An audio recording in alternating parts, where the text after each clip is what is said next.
I wanted to start off by saying that for my son, Ronnie, potty training was a nightmare. And I told him, someday, son, I'm going to be in front of a group of people, and I'm going to tell them all about you. I'm just kidding. That never happened publicly. So Ronnie wasn't potty trained until he was 3 years old, okay? And everyone, it seemed like when I'm struggling with this kid, trying to get him to be potty trained, everyone would come up to me and they would brag, oh, my kid was 6 weeks old when she was potty trained, right? And I was like, yeah, okay. And here's my son, Ronnie, taking his driver's test with a diaper on, right? It's what it felt like. Now, honestly, church, I realize being potty trained at 3 years old, not a big deal. I get it. If I could go back in time and talk to myself, I'd say, Dan, calm down. He's 3 years old. It's not a big deal. This isn't going to dictate the rest of his life. This doesn't go on a resume or anything, right? But at the time, it felt like it was a really important thing, right? Like, well, if he can't figure this out at 3, will he ever do anything right? You know, it's that parental guilt, that struggle of being a parent and worrying about the future. And so because we thought it was so important, we tried everything to try to get this kid to be potty trained, right? We would bribe him with candy. We had these, the toilet seat with the fun games on it with targets and bullseyes and all that kind of stuff. We even got Ronnie to the point where we had him changing his own diapers. Because I was like, maybe he'll get sick of changing his own diapers and realize it's just easier to go in the bathroom. And he still wouldn't do it. And finally, we read about this method that was guaranteed. It was guaranteed that if you do this, your kid will be potty trained. And here's how it works. You take a few days at home, you go nowhere, you shut the doors, you shut the windows, you roll up the rugs, and you make the kid just run around naked all weekend. Because their diaper is their security. They like going in their diaper because it's comfortable, they're used to it, it's what they know. So now if they're naked, their only option is to go on the floor. And that's weird, right, to anybody. And so it's like, well, I better go put it somewhere like maybe the bathroom, okay? And that's supposedly how this method worked. And so we said, okay, let's try it. So we set aside a weekend and we gave it a shot, right? Friday, naked, nothing happens. Saturday, naked, nothing happens. Come Sunday, it's like we have to go somewhere on Sunday afternoon. Sunday morning, nothing happens. It's like, dang it, Sunday afternoon, we have to go somewhere. We have to put the diaper back on. And then, kaboom, that kid exploded. Just Hiroshima, Mount St. Helens, apocalyptic, 4 horsemen. This kid just detonated everything. And I was devastated. I was like, this kid is never going to learn. And I just wanted to give up. I guess this is just how life is going to be forever now. But then the most amazing thing happened. His little sister, Gracie, was born right after that. And the minute we brought her home, and Ronnie said, I'm a big brother now, he was like, I need to use the potty. And so he did, and we were like, this is amazing. This is so wonderful. This kid is now using the toilet. And then one day I realized, I was like, wait a second. That means Ronnie had the ability to do this all along. He didn't have a disability or a dysfunction. The problem was simply that Ronnie didn't want to. He was stubborn. That was a stubborn kid. But the minute he became a big brother and he felt this responsibility to his sister, I'm going to be a big brother, I have to step up my game, his motivation changed, and he did something different. When it became something he wanted to do, he did it. And sometimes I sit and I think, where would I be today if Gracie was never born? Where would Ronnie be today? He'd probably still be wearing diapers, right? Not really. Fortunately, Ronnie has not only outgrown the inability to use the toilet, he has also outgrown that stubbornness. Because as it turns out, believe it or not, when you're 3 years old, that doesn't dictate the human you're going to be in the future, right? That's what maturity is. Maturity is when we step forward, we can leave childish things behind us. So part of maturity is change. It's doing something different. Ronnie is not the kid he used to be. Now he's almost 20 years old. And he is a kid that I'm very proud of. I'm blown away by his character and the man that he's become. And so it's important that we realize that change is part of maturity, but sometimes that can be a very hard thing to swallow. So if you're following along with your sermon notes this morning, today's message is called Jeremiah Part 2. And obviously we're going to be in the book of Jeremiah. Now before I went on vacation, we looked at the first half of Jeremiah's life. And so I'm going to get you guys just a real quick catch up here. So let's go ahead and bring the timeline up on the screen. And to get you caught up in this big story, this whole series we've been looking at, this life of the prophets, goes along basically with the history of the nation of Israel. And so we can see here at the beginning that God ran things by using judges.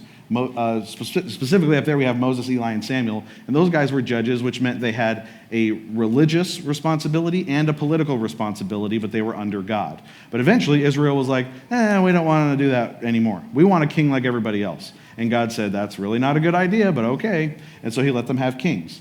So they had 3 kings, King Saul first, then King David, and then King Solomon. And they had the political authority while the prophets had the religious authority. Okay? Now, at this point, they couldn't agree on the next king, the 4th king, and so what Israel decided to do was split into 2 kingdoms, Judah in the south and Israel in the north, okay? So they split into those 2 kingdoms and did things separately. Now, the entire time, both of those kingdoms were going after other gods, they were going after other nations, they abandoned their own God, they were doing things their own way. And so first, this problem came to a head for Israel. Right? A couple weeks ago, we saw Assyria come in, take them over, scattered the people of Israel, and they were done as a nation to be no more. Okay? So all that's left at this point is the nation of Judah. And Judah was not doing a whole lot better. All right? Now, last week, we started looking at the prophet Jeremiah. He is known as the weeping prophet because he would literally write about weeping over this nation. And essentially, Jeremiah continued with the messages of the prophets before him. All these other prophets, so he quotes Moses, and he quotes Elijah, and he quotes Isaiah and Hosea, and he quotes all these other prophets because he's like, hey, guys, God is still talking to you in the same way. His message hasn't changed, right? And Jeremiah is the one that's preparing Judah to now face the music, and the music is that exile is coming, all right? Judah and Israel are stubborn, and something needs to be done.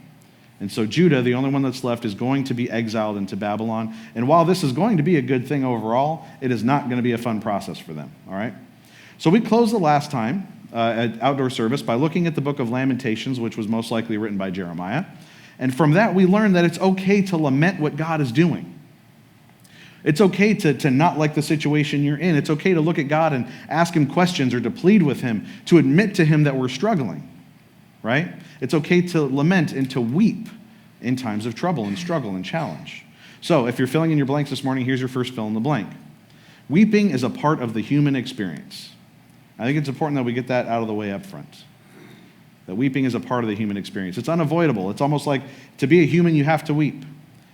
And the reason why is because we have brought sin into the picture. And because we have brought sin into this world, we have to deal with pain and suffering and loss and regret and all those things. Matter of fact, Solomon writes in Ecclesiastes about how this is just a part of life. Actually, you might recognize this if you know the song by the Byrds, Turn, Turn, Turn.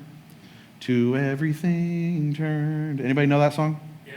Okay, so that song's actually about this passage. Ecclesiastes 3, verses 1 through 4 says, for everything there is a season and a time for every matter under heaven, a time to be born and a time to die, a time to plant and a time to pluck up what is planted, a time to kill and a time to heal, a time to break down and a time to build up, a time to weep and a time to laugh, a time to mourn and a time to dance. And then it goes on through all these other seasons, right? So weeping is, as a seasonal thing, is just the way that the cycle works in mankind. Matter of fact, there's a very interesting passage where we can actually learn a ton of stuff. And if you don't know how to memorize Scripture, if you can't memorize any Scripture, this is a great place to start. John 11:35, which says, Jesus wept. Jesus wept. The God and creator of the universe came down to experience what it was like to be a human, and when he did, he wept. He wept. So if Jesus wept, do we think we're going to escape weeping in our lives? Probably not, right? Now, of course, the problem with weeping is that nobody wants to do it. I don't know anybody that sits around and goes, I sure hope I get to weep today. Although when I was younger, the emo scene was getting really popular. Anybody remember the emo scene, right? If you don't know what that is, it's all about emotional and confessional lyrics. It's a music genre. And if you were sad, you go, oh, that's so emo. Actually, I knew this girl who, when she cried, would look at herself in the mirror and take pictures. Now, I'm lame, but I'm not that lame, all right? Anyway, most of us then don't want to weep. Weeping is our reaction to trials and struggles and bad things, right? And largely, those things come as a result of our own rebellion and sin and us not listening to God. And in reality, there's really only two reasons we sin, okay? Number one, because we think we know better than God, or number two, because we don't trust God that he'll follow through. Right? So here's your next fill in the blank, number two. We sin because we think we know better than God and because we don't trust him. Think about it. The Bible is clear that we should be dedicated to our spouses, but then we say, but God didn't consider how horrible my spouse would be, so I'm going to leave because I know better than God. The Bible's pretty clear that God is in control of the universe, but then it's like, but I'm worried he can't handle my life, so I'm going to manipulate things to make sure they go my way. Not trusting him. Okay, and this applies to every sin. You can come up with examples for stealing, lying, gluttony, selfishness, bad language, whatever it is. It's always because we think we know better or because we don't trust God. So, I have to admit that I'm guilty of that as well. All right? Here's an example. Proverbs 11:1 tells us, a false balance is an abomination to the Lord, but a just weight is his delight. And this was talking about economically that if you had a standard, that you would be fair with it. You wouldn't try to change things in the standard to manipulate people out of money. That's what that passage is talking about. Which reminds me of this place that I used to work in. I'm not sure that I've ever told you guys about this, but did you guys know I used to work in a paper mill? No? Okay. So I had a job. I was a paper tester. Basically, I was quality control. I would test the sheet at the end of it, and I would make sure that the size was right, the absorption was right, the strength was right, yada, yada, okay? Now, management knew that the machine was running in a way to make the sheet slightly thinner to save money, okay? So essentially, you're trying to sell a cheaper, more inferior product at the same price as your competitor, right? So my job was to test and make sure we were meeting standard. However, when you didn't pass that test and you called them and said, hey, this isn't making grade, they would say, test it again. Which is against policy for one thing, but they would say test it again. So you call them back. I tested it again, got the same problem, it's still not there. Test it again. Okay, so you keep testing, you keep calling, and then finally they'll say, tell you what, you seem to be the problem here. So we're going to send you downstairs to the basement to clean up the junk on the floor, and we're going to send somebody else up there who can find the right numbers. That's what they would do. So you'd cave, you'd write the numbers they wanted, and then you'd move on. But that's a problem. That goes against what Scripture says, right? Now, I thought I found a workaround because I would write down the real numbers in the notes and tell them. And so if paper ever got returned and they say, you let bad paper go, I'd say, no, I called you and told you, but you sold it anyway. But the problem is the customer would never see that. Management might, but the customers were never going to know that we were selling inferior paper. Now, honestly, it wasn't a big deal. I don't know that anybody in this room is ever going to pick up a piece of paper and go, is that to quality right? I mean, nobody really cares about paper. It's not like spaceships are falling out of the sky because the paper's wrong, right? So, and honestly, if you leave the paper sit long enough, the actually quality does go up while it dries. So we probably would have been fine. But still, the truth is, I was lying because I was afraid of the repercussions. Now, I could sit back and say, oh, no, but it wasn't fair. It wasn't my fault. I was forced to do it, but that's not true. I didn't take a stand because I was worried they were going to send me to the basement. Or I was going to look dumb, and people were going to be irritated with the paper tester who wasn't cooperating. I'd like to think that if I got put back in that job again today, I would be honest and let the chips fall where they may. You want to send me to the basement? That's fine. But you're lying. See, it's interesting because sometimes we look at like this nation of Judah and we think, we would never be like them. I can't believe Judah couldn't figure this out. I would never be like them. But the reality is that if you look at what they did, I bet they would use some of the same excuses that we use today with our sin. I'll bet they were probably like, well, we want to worship those other gods because we want to be inclusive. We want to allow sexual sin because who am I to judge? We're not going to do what you said, God, because, well, we don't want to be socially awkward. Right? We're not going to stand up and do the right thing because somebody might get mad and be mean to me. Right? You think they were facing different societal pressures than we do? Probably not, right? So are we really any different from Judah? They were likely justifying what they did the same way we justify our stuff today. And this is why, as the church, we need to hold each other accountable the same way the prophets were trying to hold the nation of Israel and Judah together and hold them accountable. So now, Jeremiah has a very clear message from God for Judah in this book, okay? A very clear message. Here's what Jeremiah says. Let's turn to Jeremiah chapter 29, verse 10. It says, "For thus says the Lord, when 70 years are completed for Babylon, I will visit you, and I will fulfill to you my promise and bring you back to this place. For I know the plans I have for you, declares the Lord. Plans for welfare and not for evil, to give you a future and a hope. Then you will call upon me and come pray to me, and then I will hear you. You will seek me and you will find me when you seek me with all your heart. I will be found by you, declares the Lord, and I will restore your fortunes and gather you from all the nations and all the places where I have driven you, declares the Lord. And I will bring you back to the place from which I sent you into exile." Now, this is kind of a funny passage. Now, many of us are probably familiar with the passage, Jeremiah 29:11, because you often see it painted on some old fence board and screwed up on the side of a kitchen somewhere, right?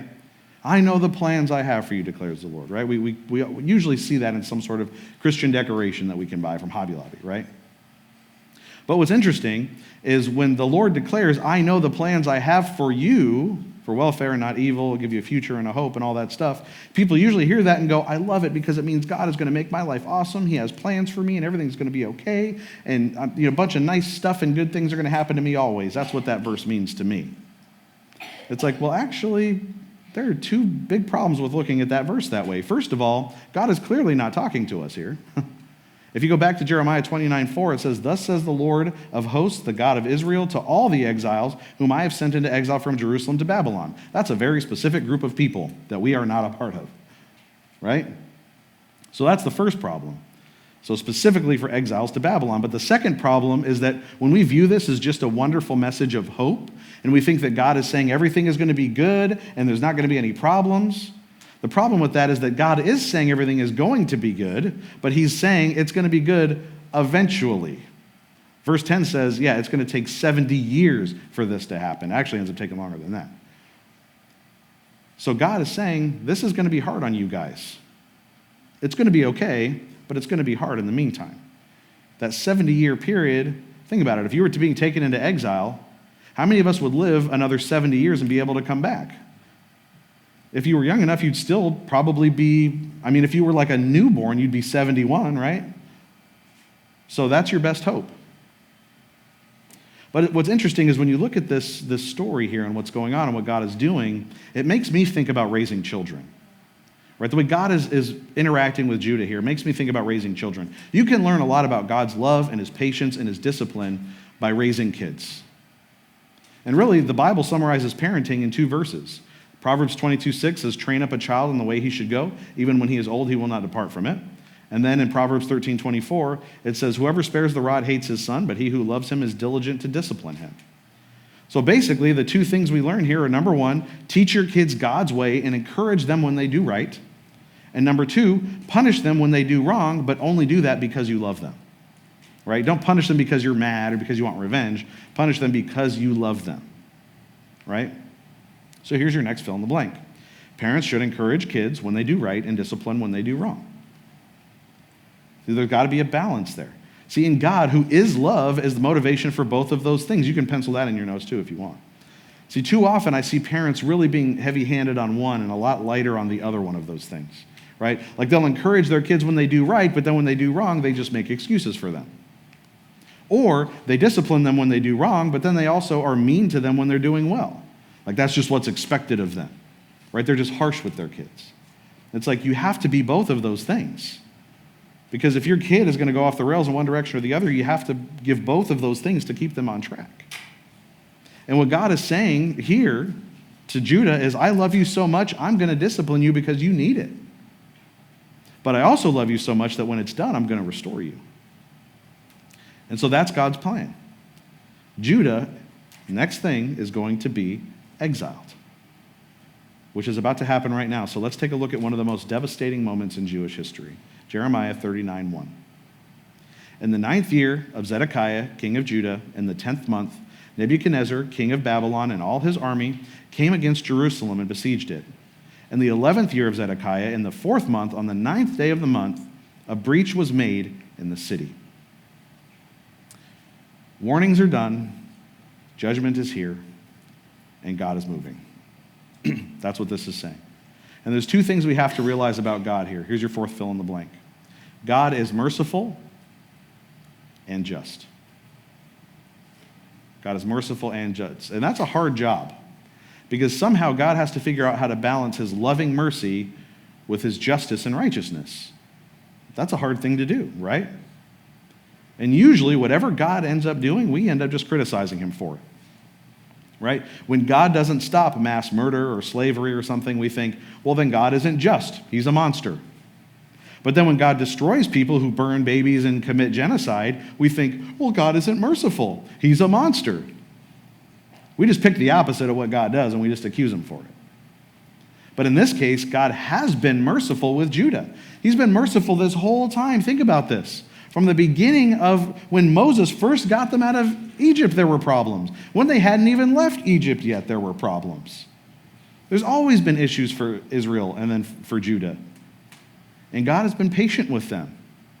But at this point, he now has to bring his justice. And even now, he's bringing that justice for the good of his people. And it's King Nebuchadnezzar of Babylon who is going to enact God's discipline for him. And so what happens is the city is there, and Nebuchadnezzar's armies start marching towards it, and everybody retreats and runs inside the city walls. And Nebuchadnezzar's armies just camp around the outside, and they're just going to wait. Because inside that city, there's only so much food. And 18 months is a long time. It's a year and a half. So they wait out there. And God actually tells them, hey, you know what? If you guys surrender, everything will be okay. But they don't. They keep hiding. And so the Babylonian army surrounds them. There's nowhere to go. The trapped people inside are starving, and they resort to cannibalism to survive. And when they finally get to their weakest point, Nebuchadnezzar says, all right, it's time. Let's go in. Punches a hole in the wall of the city, goes in, and takes over very easily. I mean, you're fighting people who are starving to death. So he takes over the capital with ease, destroys the city, and then King Zedekiah, who was told, if you surrender, everything will be okay, he decides, instead of surrendering, I'm going to run away. And so he sneaks out, and he starts to run. And he starts heading for Jericho with his family and with his staff because he thinks he'll be able to survive there. But Nebuchadnezzar sees what's going on, and he catches up to them quickly. And Nebuchadnezzar shows up, and he says, oh, you're trying to run, Zedekiah. Tell you what, he kills his staff right then and there. He kills his two sons right there in front of him, and then he gouges out Zedekiah's eyes. In essence, the last thing Zedekiah ever sees is what happens when you don't obey God. So imagine for a second being Jeremiah. He's thinking, Israel, Judah, my predecessors warned you. I warned you. God has been warning you, but you were too stubborn to listen. And now look, the holy city of Jerusalem is fallen. Our entire nation is fallen, and our people are now being exiled. Let's look at what happens next. Jeremiah 39:8. The Chaldeans burned the king's house and the house of the people and broke down the walls of Jerusalem. Then Nebuzaradan, the captain of the guard, carried into exile to Babylon the rest of the people who were left in the city, those who had deserted to him, and the people who remained. Nebuzaradan, the captain of the guard, left in the land of Judah some of the poor people who owned nothing and gave them vineyards and fields at the same time. So when this whole battle is over, right, Nebuchadnezzar is like, all right, city's ours. I'm going to head back home now. So Nebuzaradan, which is a very fun name to say, by the way. Everybody say that with me. Nebuzaradan. It's a good name. So Nebuzaradan is left behind, and his job is to figure out what to do with all these people. And Nebuzaradan says, okay, anybody who's got money, anybody who has knowledge, what I want them to do is line up, and we're going to walk back to Babylon, and the king is going to keep you as his personal library of servants. But all the poor people and the people that went on Babylon's side, it's like, you know what? You guys can hang out back here, and you can have some fields. You can start growing your own food. And that's the deal. So he takes all the valuable people back to Babylon, and the poor people are left behind for the first time owning property, not knowing what to do with it, and they're allowed to grow food. Now, you might be wondering at this point, well, whatever happened to Jeremiah? Well, he was captured. But it's interesting because his story was much different than everybody else. Let's look at Jeremiah chapter 40, verse 2. It says, the captain of the guard took Jeremiah and said to him, the Lord your God pronounced this disaster against this place. The Lord has brought it about and has done as he said, because you sinned against the Lord and did not obey his voice. This thing has come upon you. Now behold, I release you today from the chains on your hands. If it seems good to you to come with me to Babylon, come, and I'll look after you well. But if it seems wrong for you to come with me to Babylon, do not come. See, the whole land is before you. Go wherever you think it good and right to go. So Jeremiah is captured, but then he's immediately freed, and he's allowed to choose, if you want to come with me to Babylon, that's cool. We'll take care of you. It'll be fun. Or stay here. Look, go anywhere you want. Everything's open. So Jeremiah, if you want to hang out here, you could stay. And Jeremiah says, all right, I'll stay here. But you know what's interesting? Did you catch the other part of that? What Nebuzaradan was actually saying to him? He was saying, hey, I know all of this happened because your God sent us to do this to you because you weren't paying attention. The stinking Babylonians understood what God was doing better than the Jews did. That's terrible. And honestly, things are only going to get worse for the Jews here. So a little later on, Babylon leaves a governor in Jerusalem to kind of rule. And of course, these poor farmers turn around and they end up assassinating him. And as soon as they assassinate the governor, they turn around and they go, oops, what did we do? Nebuchadnezzar's going to be mad at us now for doing that. That was a dumb idea. So it's like, what are we going to do? And they're like, let's run away. And where do you think they chose to go? Egypt, the place they always choose to go when they do something wrong, right? But what they do is it's like, hey, we're going to go to Egypt. And then they're like, oh, wait, maybe we should ask God. Oh, that's good. Smart. And they're like, hey, Jeremiah, should we go or should we stay? And here's what God tells them. Jeremiah 42:11. Do not fear the king of Babylon, of whom you are afraid. Do not fear him, declares the Lord, for I am with you to save you and to deliver you from his hand. I will grant you mercy that he may have mercy on you and let you remain in your own land. That's good news. God says, don't go to Egypt. Trust me, everything's going to be okay. You're going to be fine. And all the Jews are like, oh, God's going to protect us and everything's going to be great. We're going to Egypt instead. Right? Typical, Jewish fashion. They're going to go to Egypt anyway, right? And they say, by the way, Jeremiah, we're going to kidnap you and make you go with us. So not only are we going to disobey God, but we're going to take his prophet and force him to go with us. And God says, that's it. He says, I'm going to destroy Egypt. I'm going to destroy a whole bunch of other nations that aren't listening. And I'm going to destroy Babylon. Jeremiah 51:6. Flee from the midst of Babylon. Let everyone save his life. Be not cut off in her punishment. For this is the time of the Lord's vengeance, the repayment he is rendering her. And the reason this happens is because, remember, when the Babylonians came, right, and the captain of the guard is sitting there and he's saying, hey, this is on you guys because your God's mad at you. They knew who God was. They knew they were fulfilling his will. And yet, as the Babylonian kingdom grows, they start claiming that their kings are gods, and they start forcing people to bow and worship to them. And they just keep on sinning, and they start defiling God's stuff. So God's like, all right, then I'm going to take you out too. And next week, we're going to take a look at that process in more detail, because we're going to look at it through the eyes of somebody who was captured and carried off to Babylon. Because when they collected Israel's best people, they took a very talented and very faithful man, and his name was Daniel. We're going to be starting to look at him next week. But for now, Jeremiah's story is about to come to an end. He's been kidnapped, dragged off to Egypt, and he's never going to return to Jerusalem again. But before it's done, the book gives us an incredible ending. So remember, everything is terrible here, right? Israel is scattered, the Jews are eating each other, the city is destroyed, people are in exile, Jeremiah was dragged off to Egypt. That's all bad stuff, right? The story doesn't really have this happy ending exactly. But then watch this, Jeremiah 52:31. And in the 37th year of the exile of Jehoiakim, the king of Judah, in the 12th month, on the 25th day of the month, Evil-Merodach, king of Babylon, in the year that he began to reign, graciously freed Jehoiakim, king of Judah, and brought him out of prison. And he spoke kindly to him and gave him a seat above the seats of the kings who were with him in Babylon. So Jehoiakim put off his prison garments, and every day of his life he dined regularly at the king's table. And for his allowance, a regular allowance was given him by the king, according to his daily needs, until the day of his death, as long as he lived. The end. Does that seem like a weird way to end the book? Right? All this stuff is going on. Jeremiah's like, oh, we're fleeing to Egypt, and all this crazy stuff's happening. By the way, this king went to Babylon, and he got a lot of money and food and clothes. Okay, I'm done. I mean, it's like, wait, what? That's the way you're going to end this? Why does that matter? Why would you end a book that way? And then you're like, but wait a second. I thought the king of Judah at the time was Zedekiah, and didn't he have his kids killed? How is there a kingly line? He had his eyes gouged out, right? Isn't that the same guy? Well, here's the thing, and here's why this matters, all right? This king, Jehoiakim, is also known as Jeconiah, okay? And he was actually Zedekiah, the guy who got his eyes gouged out. He was actually Zedekiah's nephew, okay? And Jehoiakim was actually king before Zedekiah for 3 months. But he made Babylon angry, and they forced him to switch kings, and that's how Zedekiah became a king.